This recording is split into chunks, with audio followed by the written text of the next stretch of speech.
I was on a date a couple weeks ago, and she was talking about her views on feminism because she considers herself a feminist, which, okay, that's fine. But she also still wants to have her date paid for.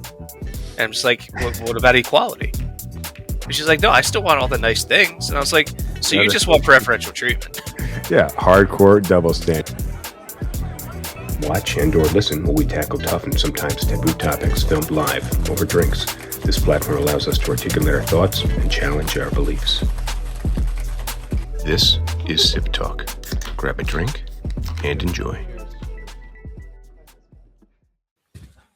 All right, we're live. Welcome to SipTalk, episode 286. My name is Justin DiGiulio, joined by James, the Bosnator Boswell, philosopher, philanderer, philatelist, phlebotomist, philanthropist, a man full of phlegm. How's it hanging down there in sunny South Carolina, James? We are both dry this month. So that's the news. That's the news. This podcast is centered around drinking. It's called SipTalk for a reason. But this is a unique episode. I think it's the only episode that we've both been fully sober on. Is that accurate? I believe so. So you're doing a dry January. I'm doing a dry January led. I've done this the past few years. Led with a 5-day water fast. And a water fast is only water, and it's pretty miserable. I've got my cocktail of choice today, and that's a jar of water, but not full because I'm drinking so much water. I'm very well hydrated. And if I drink a full bottle, which if you've ever seen me drink alcohol, I drink it quite fast. I drink water at the same rate, maybe faster. So if I was to drink that much water in a podcast, I'd have to get up 6 times to take a piss. So Just need to wear a diaper. that would be one potential solution. Yeah, that could help me. Go with the Times Square on New Year's Eve strategy. Oh my God, yeah, I know a few people that went to Times Square. What a miserable place to be. You did it once. I did do it once, and that's why I can tell you for certain. Like, if you really, really want to do it once, but understand that you will be miserable. You will be cold. I was rained on. We were like herded in, and then I got rained on. You couldn't leave. The rain turned into sleet and like ice. So we just There's no bathrooms. Feet were numb. And well, there are bathrooms. Here's how it works. Because there's like businesses nearby that have bathrooms. Of course, they won't let the public in. But say you wanted to run back to your hotel, or you found a business where you could go buy a $4 hamburger at like McDonald's and use their bathroom. The problem is, once you leave your corral, you're no longer allowed back in.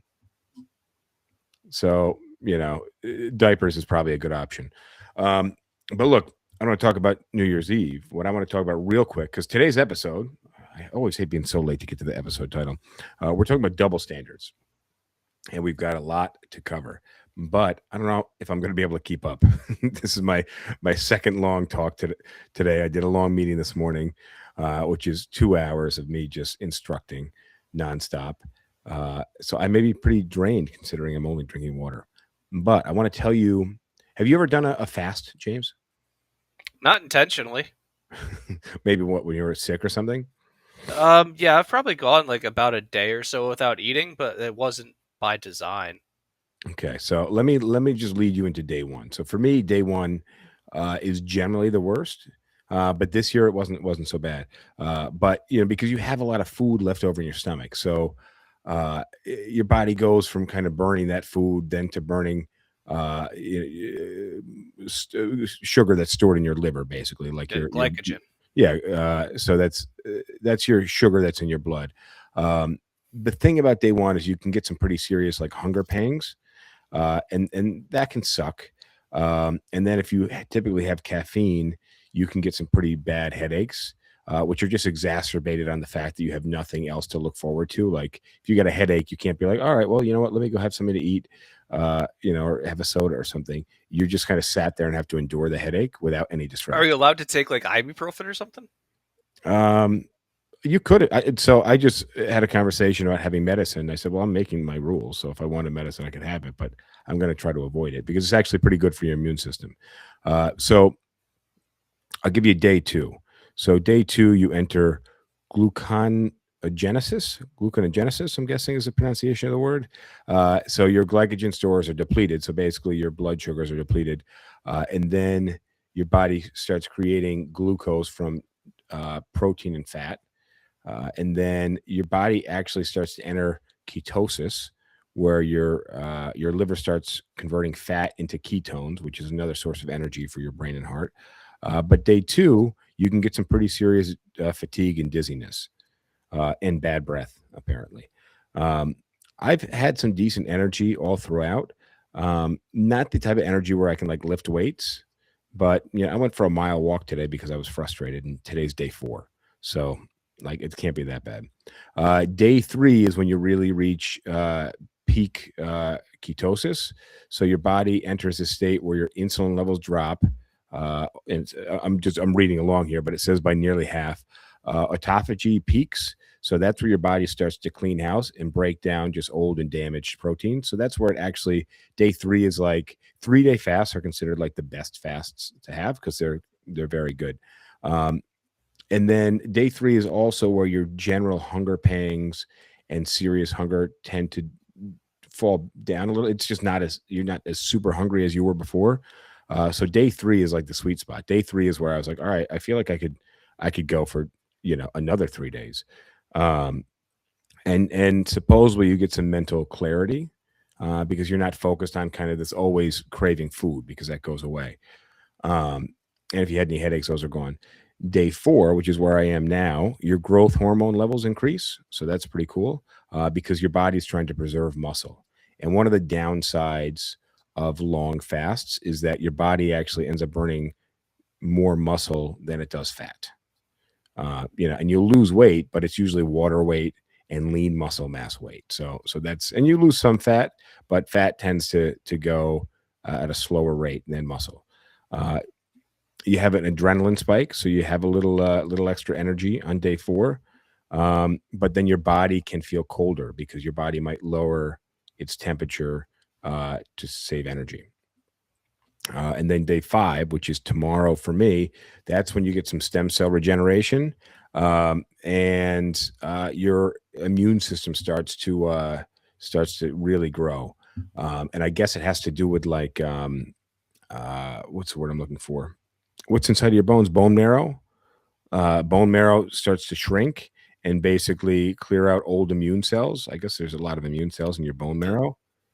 That doesn't make sense. Well, hey, I'm just reading along, but I fact checked a few different sources here. So some of that sounds correct, and some of that sounds like pseudoscience. some of it, yeah. Well, this doesn't sound that pseudoscientific to me, but I don't know exactly how you would test for that. It seems very finite to be able to test bone marrow content, on a 5-day fast. But I imagine that your bone marrow probably decreases on starvation, and day 5 is when you're kind of hitting starvation mode.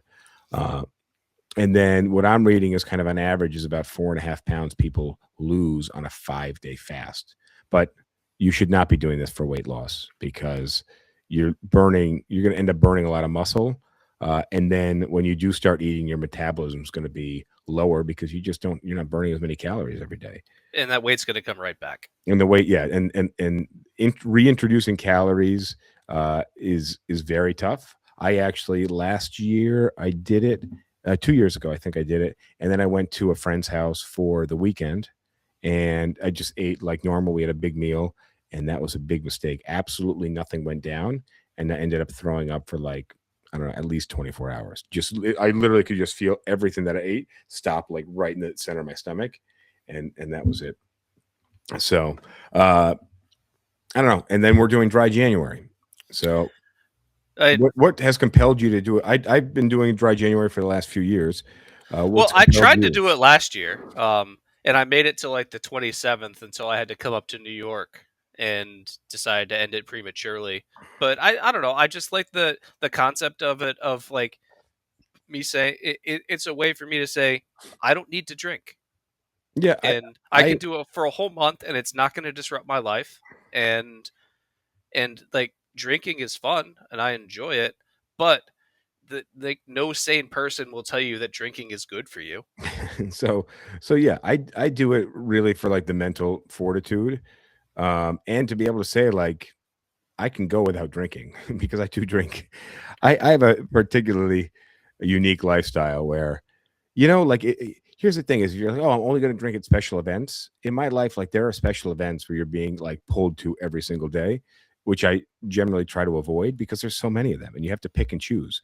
So you can't go to everybody's birthday every year. You can't go to every freaking event. But it is nice to just say, hey, I'm doing a dry January. People seem to, it's very popular now, apparently. Um, Yeah, and and my reasons are similar. Just like saying, like, hey, I can do this, and it's not going to be a problem for me. Like, I can just drop it. And so, like, the only potential way that I've broken dry January is that I probably woke up on January 1st with some appreciable BAC. I certainly But did. I certainly did. but Um, I didn't have anything to drink on 1/1, and I'm clear through today's the 8th, and I don't foresee any problems for the next 3 weeks. So uh, let's get to the topic at hand. all right, hats off to that. You like my hat, Yeah. by the way? This is a nice. This I've been into cowboy hats lately. I got a couple of them here. This was a Christmas gift, so I'm very thankful for that. What All got right. me thinking about this was like, so I don't want to get too deep into politics, but like Tim Walz, the governor of Minnesota, someone whom I like, has decided that he's not going to run for re-election in Minnesota, despite being quite popular in the state. And the reason has to In do with Minnesota. in In Minnesota, Minnesota. yes. Yeah, he's not running. He's not. This is not a vice presidential or presidential No, run. this is purely for governor of Minnesota for a third term. In a state where he's popular. Yeah. Yeah, but he's decided to not run for re-election, and part of it is like there's been a lot of attention paid to potential fraud within Minnesota, which I'm not going to address because, like, I don't think all the facts are out there yet. Like, I would like to comment on something once more information is known and it's less opinion and more fact. But he's resigning. Well, not resigning. He's not running for re-election because like the allegations. Like, you know what? I just don't want this to be a distraction. And it got me thinking about the double standard between Democrats and Republicans, where you have a Democratic governor who is opting not to run for another term simply because there are allegations about the state government that he is in charge of. And he's not even implicated in any of this. But Well, he I but mean there's allegations. that by some might be an admission of guilt.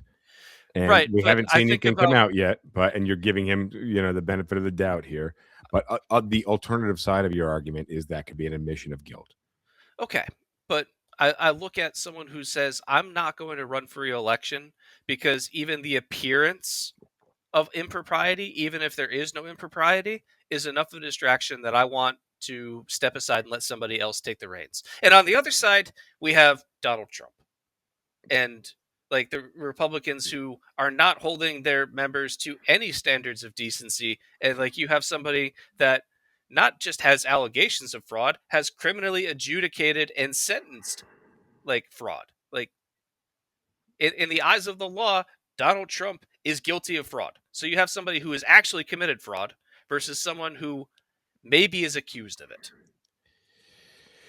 Yeah. And one person says, I'm not going to run for re-election anymore because I don't want there to be any like dark clouds around me or government. And the other one says, I'm just going to go. And one side embraces one and the other says, like the GOP's embracing the fraudsters. So Well, like look, so I that may just think be. about the double standard of like you have to be squeaky clean perfect as a Democrat, and as a Republican you can just be guilty of fraud and nobody cares. Well, so that's the genesis for this podcast.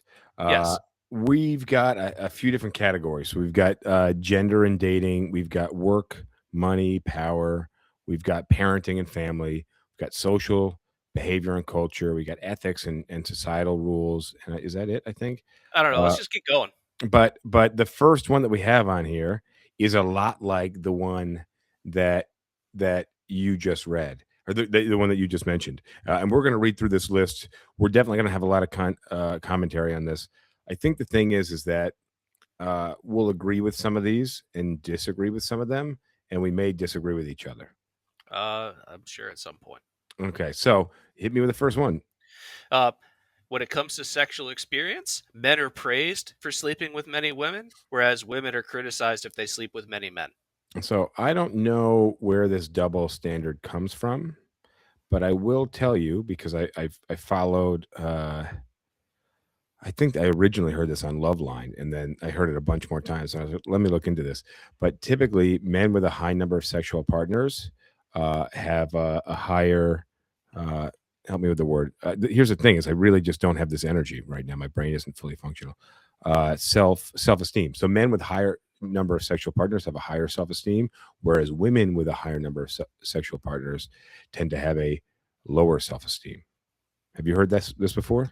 Yeah, and and I would say that this is a chicken or the egg question, because you can look at a society which has this standard and Well, yeah, judges men. people for these actions and say, "Hey, good job, you had sex with 5 people last month," to a man, that's good. And you say, "Why did you have sex with 5 people last month?" as a woman. So is the societal standard causing the low self-esteem or the high self-esteem? Or is the high self-esteem enabling men to have more confidence and attract more people? And is low self-esteem causing women to I'll give seek you. validation through I'll give you another promiscuity? one. That's But very. it's, you can see the chicken or the egg thing here, right? I completely. Yeah, I completely. Yeah, the societal judgment being the reason why women would feel lower self esteem. But here's the Right. other thing: is men when they have sex are looked at as conquering, and women are looked at as like what's the opposite of that? Uh, you know. Uh, but you see my point here. Defeated? Defeated, I guess, to a degree. Like men would be the hunter, and women would be the prey Yeah. in the sense of sex. So that may lead into it as well. But that's Well, also a double standard, which is mhm. why I Well, it mentioned makes me it. think of a line from Daniel Tosh where he's talking about this double standard, and he talks about it in terms of like doors and locks and keys. And he's like, if I've got a key that can open any door, that's a pretty good key. But if I've got a door that any key can unlock, that's a pretty shitty lock. And That's interesting. but the fundamental assumption there is where I take issue. Like the joke itself is funny. Like I'm not hating on the comedian for crafting it, but like if you want to analyze this, like the whole idea is that like men should be opening doors and women should be keeping doors shut. Yeah, and this has been going on for a very long time. It's been perpetuated since who the hell knows, but and I'm sure there were certain cultures where it was maybe the opposite. Well, Um, yeah, it depends because, like, I would argue, at least in America, it has to do with our puritanical roots and like the yeah, whole Christian ethic regarding sex. Of like, you should not be having sex before marriage, and you should only be married once. So you should only be having sex with one person. yeah. So anybody that And that goes exceeds those for both. numbers, That goes for both men and women, by the well, way. true. But yeah, and anyone who exceeds that number, which is one, is sinning. And so, like, yeah, we just have this strong religious background in our country, and you can find similar like ethics in like both like Judaism and like Islam, but you go to other religions that don't have that, and you probably don't see quite the societal standards for male and female behavior when it comes to promiscuity. Nor the self-esteem differential. I Uh, would imagine so.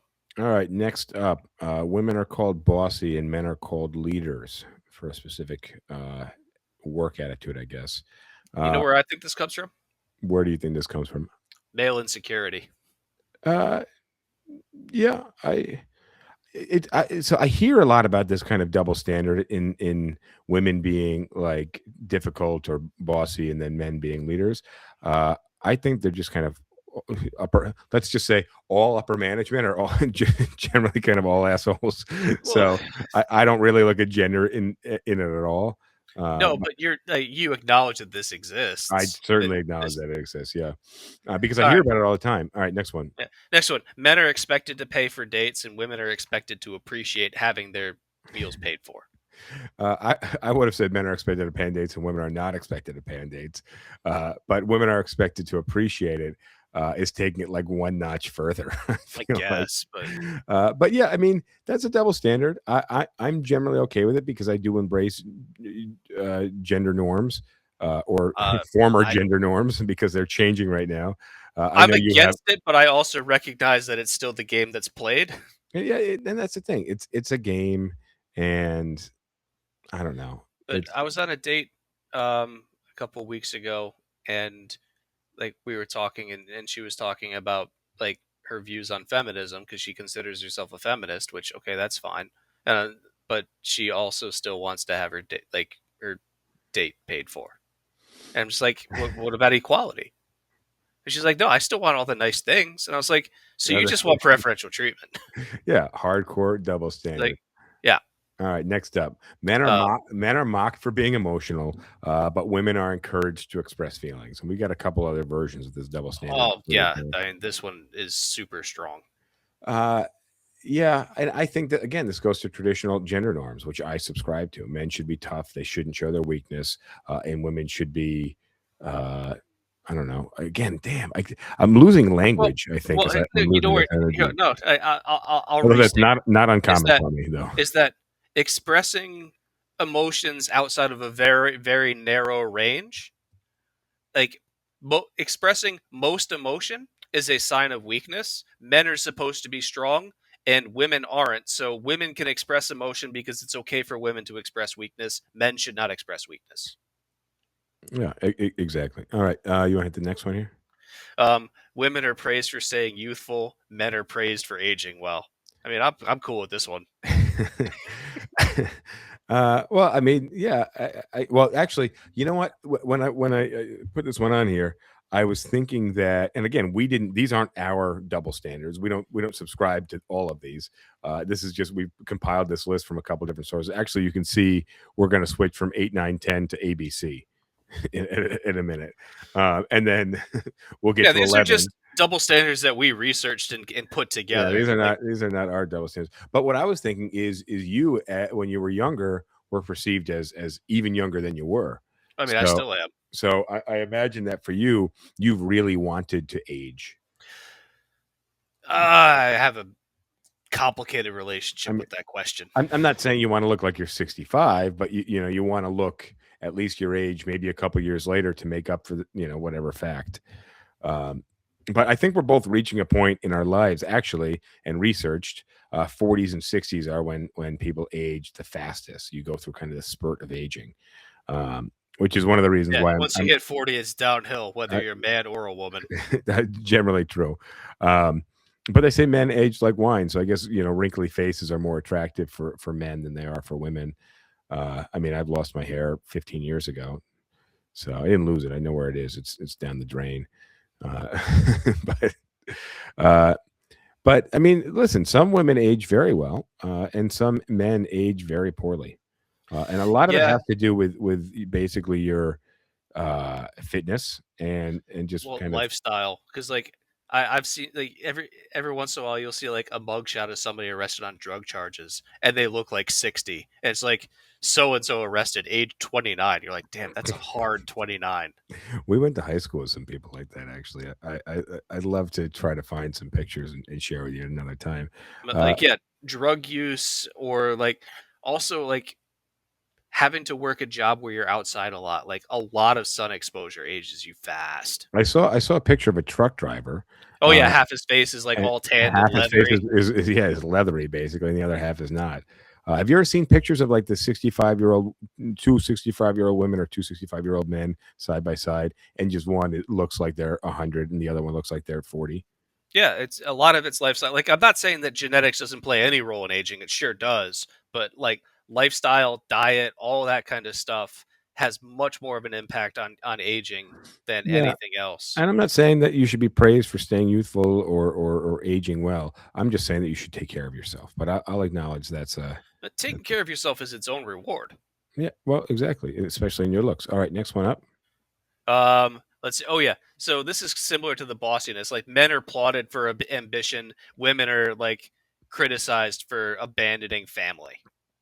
Yeah, well, and that goes back to the man being the primary breadwinner. Yeah, but like it's like women. It's this traditional view that like women are supposed to like stay at home and have kids, and so if they work a job or they're trying to progress their career and saying, "I don't want to have kids. I don't need a family to feel like I'm fulfilled or successful in life," people are just like, "Well, how are you really a woman then?" Yeah, yeah, exactly. I mean, I disagree with that sentiment wholeheartedly, we just but did a whole podcast about population decline and falling birth rates, yeah, and I'm all for it. next up, which is very similar, is that stay-at-home moms have respect, where at stay-at-home dads, there's usually like a little question, like, "Oh, you're Well, just Yeah, being stay-at-home lazy. dad's like, "Whoa, you're doing the woman's job?" Yeah, because that's how it's seen, the woman's job. But I guess a lot of it has to do with career priority. And that's it. I'd love to be a stay-at-home dad. But you know, This next one I feel is starting to shift. uh, So I don't. Yeah, well, go ahead. all right, so men are called protective, whereas women are called controlling. In a relationship, I Yes. imagine is the Yes. context. Yeah, yeah, yeah. Yeah, I think it's all just kind of bad. I think that you're starting to see a shift where like controlling behavior by men is no longer seen as positive. Yeah, I don't think. I mean, I can't think of any instances where it was positive. It just to me seems very Mm, insecure. I think you could look at I like think it seems insecure on both sides, really. I don't well I it, can't think of a I can't like I don't have a memory of it being acceptable on either side. no, it is just insecurity, but like you can look at like the way men treated women in like the 50s or 60s or 70s, and like a lot of things that we would now recognize as Men just or society also. no, like well sure both, but like I'm Yeah. talking about like specifically the way men treated women like 50 or 70 years ago. Like a lot of those behaviors today would be rightfully recognized as abusive. Yeah, I agree with you. Um, all right, next up is women judged for appearance more harshly than men. And this comes from a societal, again, like a basis in society where basically women's value comes from their appearance. Yeah, and neither of us is saying that is correct I'm not or endorsing okay. it, I'm explaining it. But yeah, exactly. And that's, I mean, Well, and it's the same thing. Men are judged based on the attractiveness of their partner, that's also true. That's also true. whereas women are nowhere nearly judged as much. And you can look at like any 25-year-old that marries an 80-year-old. Yeah, true. Although that's a bit extreme, but No, but it happens. you can find a smaller differential there, and it still is. Yeah, we're going to get there again, actually, a little bit later on. Next up, here's a good one: is that men are expected to initiate the romance, and women, uh, not that they're not, but also are expected to respond acceptingly. Yeah, and this kind of comes back to the very first one about the double standard about promiscuity. Yeah, it's very true. I can tell you a number of relationships that I've been in. It is expected that the man is going to initiate sex, and I'm not saying always. I'm not saying always, but the vast majority of the time that's the case. And then also when it comes to like first kisses and things like that, it's generally on the man to do so. Um, and also like when it comes to like rejecting sex, like if a woman does that, that's completely normal. I don't know if you've ever done this, but like there's been times where someone's like a girl's tried to initiate with me and I wasn't into it and they don't take it well. Okay, two things. One, initiate with you how? Like you're a relationship that you're in, and they try to have sex with you, but you're just tired or something, or do you mean a woman has like tried to come on to you in a bar or restaurant? Both. Which one were you talking about? Because I could tell you that as a Um, man uh, who's more worked a lot, I'm and speaking more towards like when I was in a relationship and either I was upset with her for some reason or maybe I was just really really tired and wanted to go to sleep. well, But that's yeah, like rejecting her did not go over well. so. I'll tell you one thing. If I'm in a relationship and I want to have sex, my partner says no, or I'm tired, or whatever. I just move on with my life. I go, man, that's a shame. All right, I guess I go to sleep or something. But the other way around, and this has happened before, that I've said to the partner, I'm actually, I'm exhausted, or I got a stomach ache, or I don't feel good. They take it as like personal rejection. Like I've seen it happen in you're person, not attracted to me. not with you, with me. Uh, you're not attracted, but it's there's definitely and that's a double standard that I don't know why it is the case, but it's just the case.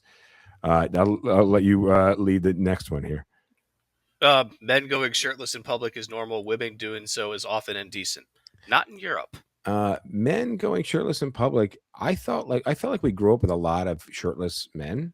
Yep. I don't see it very much at all, and generally when I do, especially in New York City, even in the summertime, I'm like, oh, that's a crazy homeless person. Okay. If you go to Fire Island, you'll see something different. Well, that's Fire Island, for anybody who does not know, is, and not in entirety because I've been there a bunch of times, is a super gay island. So it's basically, it's reachable by ferry only, um, coincidentally, uh, and reasonably close to New York City. And it's a fun place. Like it's not just all gay dudes, but there's actually, I think it's called the Pines or the Isle of the Pines or the Isles or something like that. I went over there, I think only once with a gay friend, and it was like eye-openingly gay. I moved towards the lesbians and went and hung out with the lesbians because that's where I was That's more good. comfortable. I don't blame you. Yeah, but which I think, like now that I think about it, was like, and this must have been over a decade ago, like a really smooth move, like well played on my part. But, all right, All right, next one. Women are expected to shave body hair, and men have no such pressure. yeah, Yeah, that's just true. it Like, I'm not endorsing it. It's just like that exists. Well, I think just women generally have less body hair than men. Okay. They don't have facial hair. They generally don't have back hair, at least not on the upper back. So, women are expected to just normally have less hair on their bodies. But I think part of, I don't know. I think apart from like head hair, like any other hair on your body is seen as masculine. I've thought about that many times about how women are basically hairless and more are considered more attractive the less hair that they have, except they are Yeah, expected to have a full head of hair, whereas men can get away with being the bald, opposite. and a full body of hair and are also considered attractive. But for me, it's just like, how does this baldness pattern, how does genetically it work out that like women can have full heads of hair, but then basically hairless bodies? Well, Um, it's testosterone. it is testosterone. Yeah, I get it. Testosterone leads to balding and to body hair. Yeah, So, um, it just moves things around. uh, yeah. Next up, older men dating younger women is accepted. Older women dating younger men is mocked as cougar behavior. I don't. Is it mocked or is it just noted as cougar behavior? I think it depends on how big of a difference there is. I would just say that it's much less accepted. True. All right, we can move on.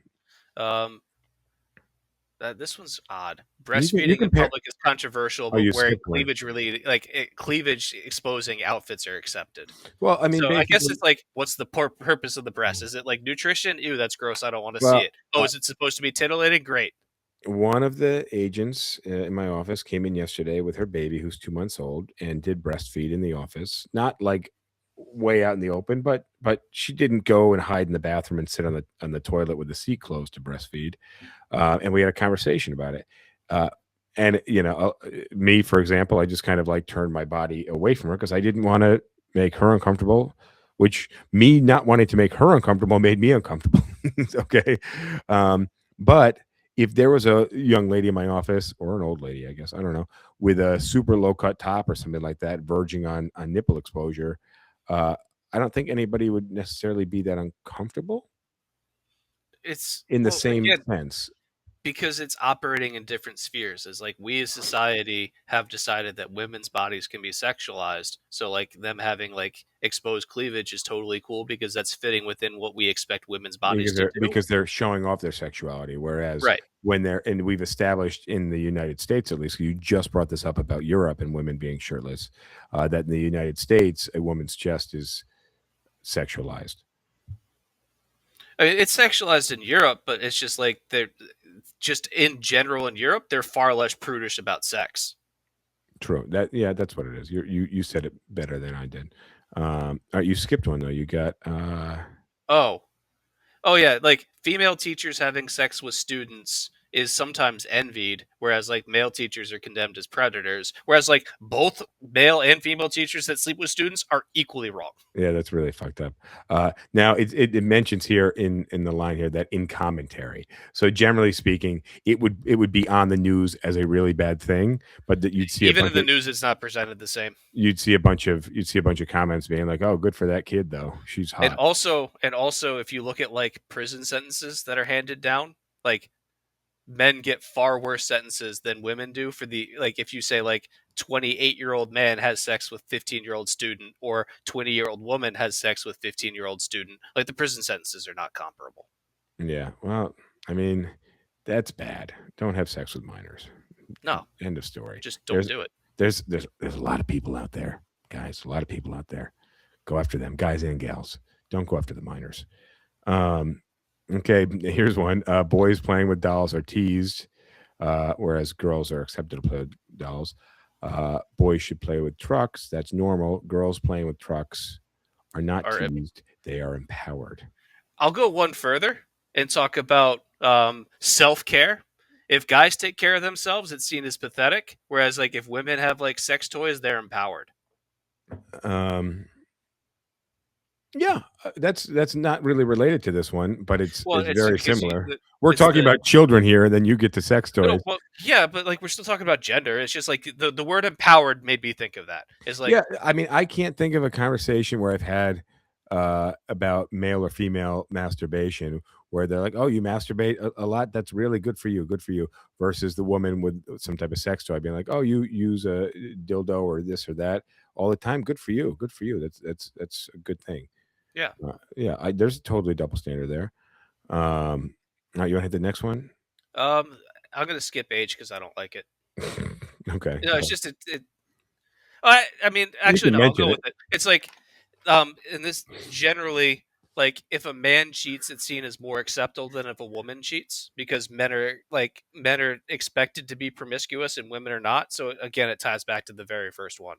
Well, I think this is more specifically about a man saying to a woman she can't have uh Male male friends. friends, and then a woman and forcing but still having them himself, you Yeah, know, but you'll still having often female friends himself, female and yeah, male but friends. I mean, I've seen plenty of relationships where like a girl has male friends and tells the male that he can't have female friends. So I feel like that phenomenon kind I, of is pretty evenly split. yeah, but it's still a double standard on both sides. It's just Sure. you're flipping the double standard, the Right. perspective of the double standard. All right. Uh, So next one is similar. One partner goes out with friends often without issues, but criticizes the other one for doing the same, which is a level of control and probably insecurity, I think. yep. I mean, that was similar to Uh, what we mentioned before. Go ahead. all right. Next, one spouse expects quick forgiveness for their mistakes, but holds grudges against the other. Um, I mean, that's just yeah, but like that's more like that's not like a societal level double standard. That's more just like intra Yeah, relationship. yeah, exactly. In a relationship. All right. Next, one partner accuses the other of not listening, but interrupts constantly. Uh, so I have mixed. Okay, I mean, I guess that could be a double standard. But on that note about interrupting, and I do this a lot. I interrupt a lot, and I really feel bad for it. But I think one thing, and maybe not tonight because I don't have any mental energy because I have no blood sugar right now. Um, there's one thing about interrupting people that it actually can show that you're paying attention, but you have to have the bandwidth. One, what you interrupt with needs to be super relevant. But two, you have to have the bandwidth to not lose track of the conversation and bring the conversation back to them and then give them the floor to speak and shut up. Like interrupting would be like, "Hey, can you clarify that point? Like, I don't understand what you're talking about there." Like, Or I mean, they could be talking about baking cookies, and you can say, "Nice, nice, I love cookies." Sorry, go ahead. You know, but and in some cases, you could even take the conversation tangentially, but it's important that you revisit and don't just eliminate their entire talking point. And when you do, shut up, and you don't say anything and let them speak. But that does take mental bandwidth. All right, next one all on right, here. next one. This is similar to one we've already done. Aggressive men are go-getters. Aggressive women are difficult. Yeah, and we're talking about work, money, and power now. So it's the same one that we covered already. Yep. But all right, next one. Next, working late means you're dedicated. Leaving early means you're not committed. Yeah, I mean, I kind of agree with this. Yeah, it depends on what you do, but if you're working late, you are sacrificing some of your life, which means some level of dedication. If Yeah, you're but leaving early, it may mean that you don't have commitment to the cause. Now, if you're an employee, you should just be leaving on time. what I would say is like it all depends because like if you're working late, it could just mean that you're really inefficient because like if it takes Well, you 10 hours to do the same thing that I was able to do in five, I'm gonna leave early because I'm done, and you're still well, there. what I said is that you should just leave on time, and if you're not getting what you need to get done in the hours that are allotted to you to get it done, you should probably just lose your job. Okay, well, I mean, you're not really countering. You're No, I'm agreeing with clarifying. you. I'm Yeah. agreeing with you. Yeah, trust me, we're on the same page. All All right, right, next one. this one I kind of like. This is interesting. Go ahead. Rich people are praised for being frugal, and poor people are criticized for like spending for splurging on anything. Yeah, so when rich people don't want to spend money, it's like, oh, that's how the rich get rich. That's how they stay rich. But when a poor person goes out and buys an iPhone or a nice bag, they're criticized for it. It makes me think of a comment like somebody was talking about like walking by a homeless person and seeing that they have an iPhone and be like, "How is it that homeless people can have iPhones?" And the response was like, I don't know why I need to explain this to you, but an iPhone costs considerably less than a house." That is true. Um, But I think it goes to priorities. Here's the thing: it's like if you don't have a house, but you go and spend $1,100 on a phone, that's money that you could have saved for something else. And you probably and here's the weird thing now is that like you can be very broke and have a 75-inch TV and a decent car and a newer iPhone and nice clothes. and it's all But financed. well, it may be finance or it may not. But here's the thing: is you would still, you could still be considered lower class because of your income levels. But it just goes to income disparity and the fact that there's really no middle class anymore. So the lower class has these things, but they never have a chance to break into the middle class. And we're not even going to talk about Oh no, that's a the upper super class. complicated discussion. We could spend Yeah, an hour right yeah. there. I don't want to get into it, but you, Here's one that's not on the list, but I really like it. yeah. Um, when it comes to double standards, like Okay, I have a rich comment on people, this. rich people are praised when their kids speak multiple languages very early on. Poor people are criticized for it. Oh, that's not on our list. I wasn't sure where No, you were it going isn't. with this. But think about it. No, if you're rich and you speak multiple language, good for you. You're well studied. You're well traveled. You're very cultured. If you are poor and speak multiple language, it's attributed to your immigrant status and economic status, Yeah, which that has to do with how you present, I guess. Also, because it's people are going also to make that opinion on you. They're going to make that judgment xenophobia or on you. racism or Yeah, based off classism. their own background. So you're the way that, and I teach salespeople. So I teach people, who might even be a lower class who speak multiple languages to present themselves well, and then nobody's going to look down on them for that. But I Yeah, agree, that's a good point. All right, I got a good one for you. Number 13 here. Rich people are praised for. we Sorry, just did that sorry. one. 14. I scrolled on the page here. Entrepreneurs are employed. Jesus Christ. Entrepreneurs are applauded for risk. Employees are punished for mistakes, and presumably they made mistakes because they took risks or something like that. What are your thoughts on this one? Because I have some notes here. Yeah, and you'll see a lot of like really rich people talk about like I started 40 businesses that failed before I got to where I am today. And be like, that's great because you had the chance to start 40 failing businesses and still live a life. Like if I were to take all my money and put it into one business, like it better work out or I'm going to have nothing. Like I can't take the risks that a super rich person can Well, because I it, don't have the backfall, like the fallback plan You've got if it well, you're not fails. reading this. You're not reading this the same as I am. The way that I'm reading it is somebody, an entrepreneur. It may not be a rich person. It could be somebody who doesn't have much money, but they're entrepreneurial, meaning they're taking risks and trying new things. Whereas if you're an employee and you work for somebody else and you take risks, you could be punished for your mistakes. And the way that I justify that is, if you're my employee taking careless risks, uh, that's my money. Yeah, you're Okay. not the one who's carrying the liability here. Yeah, and I think you kind of agree with me on this, but we definitely originally had different reads on the question. Yeah. And not to say that taking risks as an employee isn't always a bad thing. Certainly, there can be benefits of Well, taking it risks, makes me but think of the quote. Mark Zuckerberg talks about how, like, when he graduated high school, his father offered him the following two choices: either 4 years of paid tuition at Harvard or his own McDonald's franchise.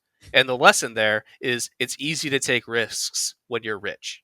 yeah, I agree with that. All right, older leaders are seen as experienced, younger leaders are seen as unqualified. There's some basis for this. There is some, but again, that's not always the case. You could have a young manager at a company who is very knowledgeable, very smart, very hardworking, and have a decent amount of experience, and an older manager there who's taken 30 years to get promoted and really isn't a great employee, but was put there because the position needed to be filled. Next Yeah, one. I mean, I said there was some basis to it. I Yeah, think yeah. about so I play in pool league, and like a couple months ago, I played against an opponent that was 2 ranks lower than me in skill level. He's been playing for 30 years. Yeah. I'm like, how can you play for 30 years and still not be good at pool? Well, not everybody always increases in their skill and ability, when they But play. it's like It's a skill. experience doesn't necessitate skill or aptitude. Oh, I've done things wrong for many, many instances. Does not mean you're It's getting like better. Yeah, I agree with you. experience is only valuable if you learn from your mistakes. All right, next up is negotiating salary. Men, when they negotiate, are seen as confident, whereas women are seen as demanding. I don't know if I Another cut agree of the with. same cloth, Yeah, we've but we've mentioned similar versions of this one. I don't know that I necessarily agree with that, but I'm sure other people. I haven't even really heard that. it's the whole bossy versus Yeah. leadership thing. All right, next one. Uh, this one I don't get as much, but corporate layoffs are accepted. Workers quitting is labeled disloyal. Yeah. This So is late stage capitalism bullshit. yeah, I mean, it's And I'm not saying the double standards is bullshit. I'm saying that it's a consequence of late stage capitalism, and it's bullshit that this attitude exists. I've That never heard the phrase late stage capitalism, but I like it. I understand it and I like it. But yeah, that's exactly where we are. People right now jumping from company to company are just seen as like lousy employees and disloyal. But Yet we don't criticize the companies that cut people after they've only worked at the company for 6 months for no other reason than the company wanted to increase their margins a little bit. or somebody who's worked at the company for 15 years who gets cut. Right? Oh Like yeah, why because is they that want to the bring point? in younger, cheaper talent. Because the point is why they're being labeled as disloyal because they're jumping company to company. But if they were to stay at the company, what's in it for them? Right. So, all right, which you should be Right. aligned with a company that doesn't do big layoffs and does value your Yeah. loyalty. Go ahead. This one I don't get, because I get the first part, hustle culture admired in youth but criticized in parents. I I guess think it this is means more just criticized by criticized in the parents. pores. I think it means criticized by parents. Yeah, but it says criticized in parents. Yeah, I don't. I didn't write these. All right, Yeah, next one. yeah. Office politics are accepted at the top and condemned at lower levels. Well, I guess it's like the petty gossip that happens between coworkers in the cubicles versus the kind of corporate politics and backstabbing that people find intriguing. yeah. I mean, We should say hi to Shagiraba. corporate politics is I and the topic is, by the way, double standards. All right, let me just move on. Failure is celebrated in startups, which we just talked about that a while ago, and punished in traditional careers. So startups pop up and go, but it's celebrated because you're learning. Each failure is a Or learning you're experience. disrupting. Yeah, and then the net and versus it's punished in a traditional career. So if you start a new career and you fail, like you're behind the eight ball now. Yep. You're 2 steps back. I'll let you take the next one. Men taking career breaks for family are seen as dedicated. What? Women are seen as less. Oh, when it comes to work, men taking career breaks for family are seen as dedicated to their family, whereas women taking career breaks for their family are seen as less dedicated to their work. So basically, it counts against a woman if she takes time off from work to deal with kids, whereas men, that's not. It's not held against men. Yeah, well, yeah, I get that. I have a friend who just started his paternity leave this week. So his wife had maternity leave for I think 3 months or so, and now it's his turn. So interesting. I don't know how he's going to handle it because he's got 2 kids now. It's a lot. All right, men in nurturing professions, nursing, early education like preschool, are questioned and emasculated or emasculated. Yeah, that was a big plot point in Meet the Parents. Yes, yeah.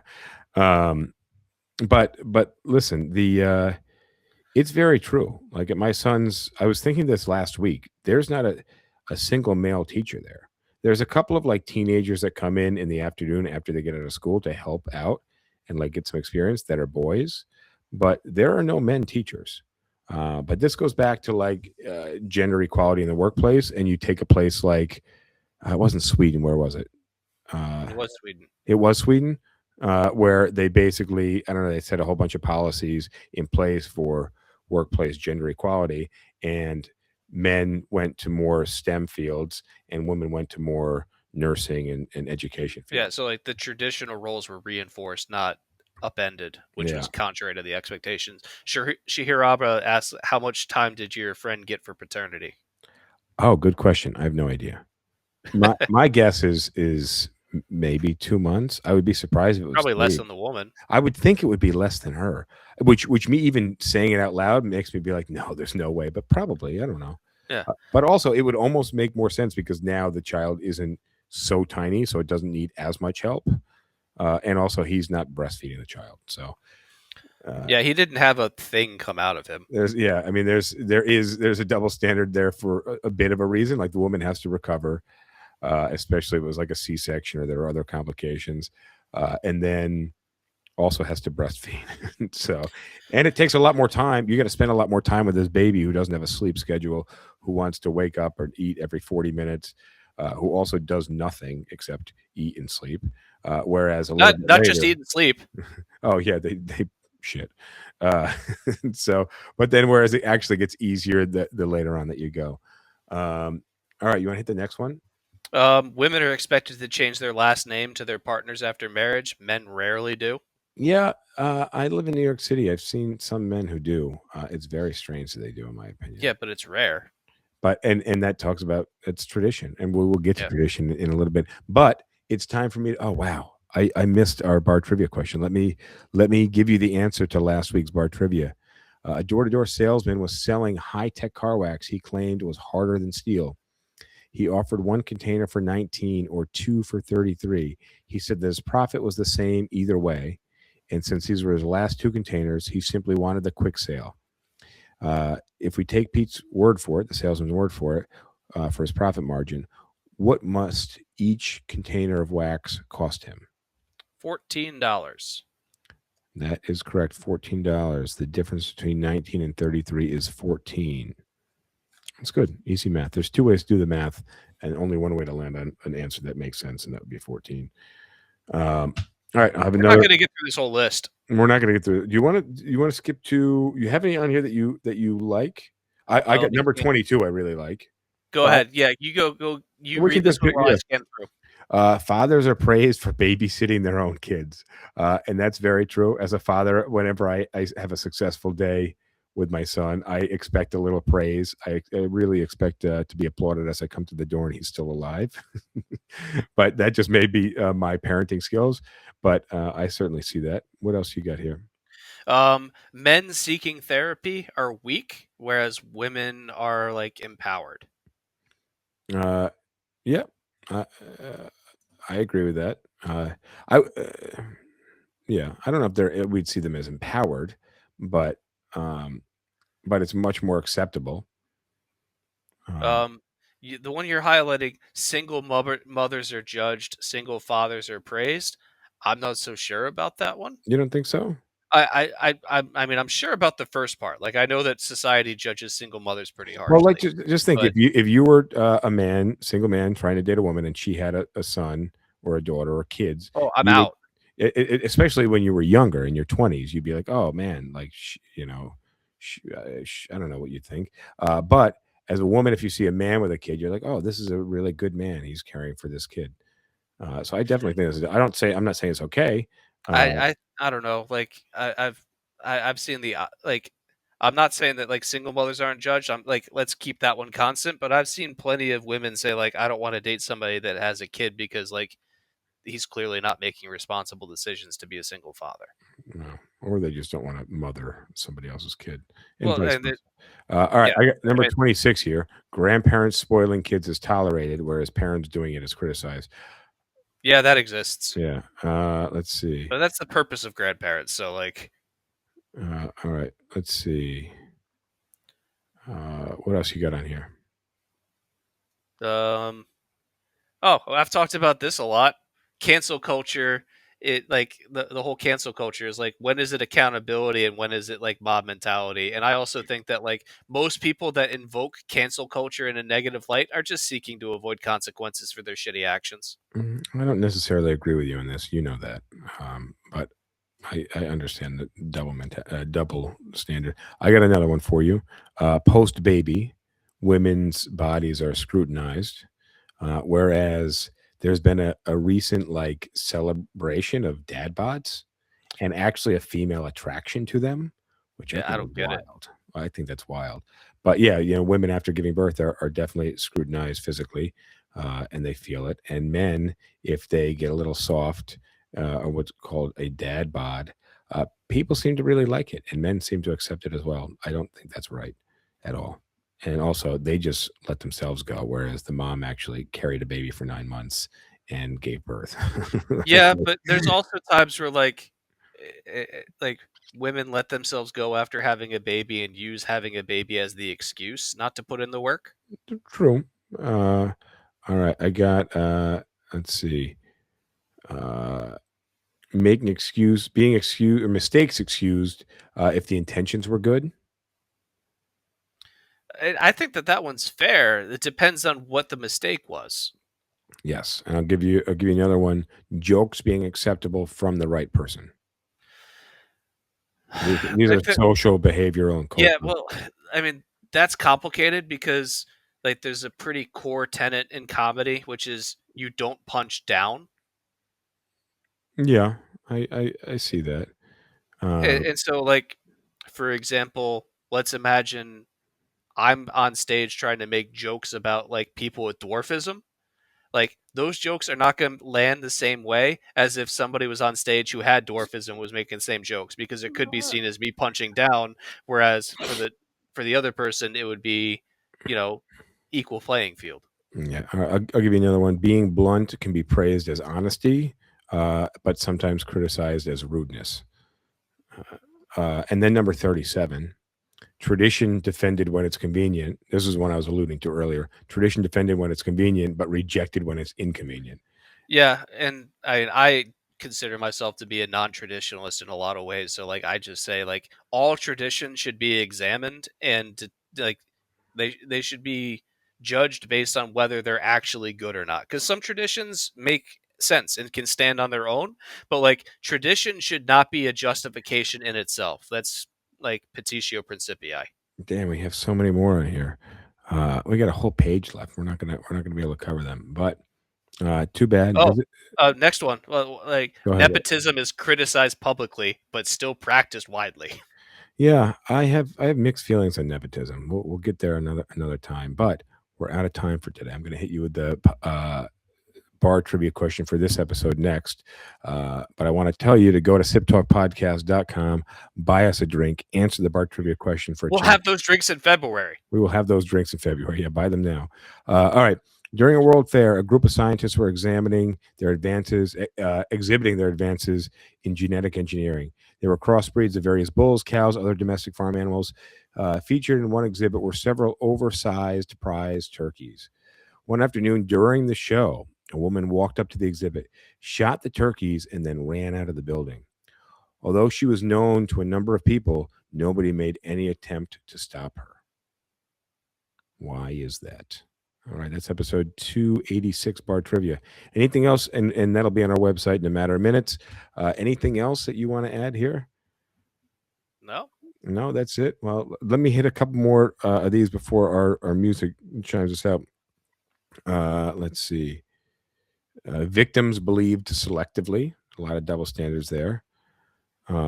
Discipline demanded for others' kids, but resisted for our own. So if you ever watch like a playground and like one kid hits your kid and he hits the other kid back, we just did this. I just was away for the weekend with my son, and we brought him up there, and there was another couple, and they had a son similar age, and they were just, I mean, they spent a lot of time beating the crap out of each other, like friendly play, but there was hitting and non-sharing involved, and I mean, I think I'm a pretty fair parent, so I saw that, but I could definitely see like when another kid hits your kid, especially like in the face or something, you want to punish that kid, but then when your kid hits their kid, you like talk to your kid and you're like, you shouldn't do that. That's a no.